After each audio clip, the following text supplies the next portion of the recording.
On sakeli miljoona ihmistä nähnyt MTV Cribsissä esittelemässä niiden pieniä sallittavia mökkejä, niitä sakeli rumia, ruosteisia, Ferraria, Lamborghiniä, niin niitähän on kaikilla. Niitä on kaikilla, niitä on 12 tusinassa, mutta kattokaapa ne.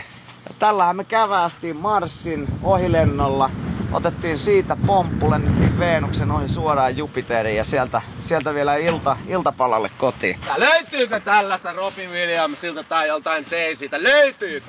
Tää ei ole Ferrarin punainen, tää on Marsin punainen. Ei voi näyttää sisältä, siellä on niin paljon harvinaista teknologiaa.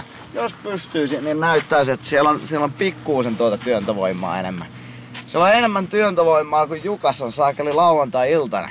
Tällähän me testattiin rakettimoottoreita. Me oli tässä jumalattoman kokoinen ja voimakas raketti katolla, kun Jarno päästi oikein pitkin peltoa menemään. Tiedätkö minkä takia pitää olla puskuri? Se on näitä, kun tytöt vetää niinku pikku minihamaisissa tällä näin tuolla kylällä.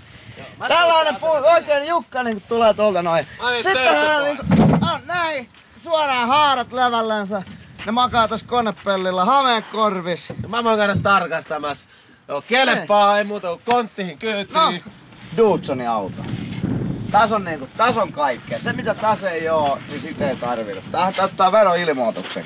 Täällä on liekiheite, jolla siis voi Lapin reissulla ollessansa käristää naapurin poron suoraan tien varteen. Siinä on turha niinku Sylvester Stallonen tulla näyttelemään niitä silikonilihaksia, kun ne sulaa siinä kuumuudessa.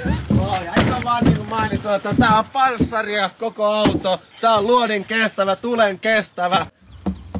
Puukoniskun kestävät renkaat. Niin sen lisäksi meillähän on sukellusvene. Tässä on ilmanottoputki suoraan koneeseen. Tää on kuljettajan hapenotto eli snorkkeli, pystyy menemään syvässäkin vedessä.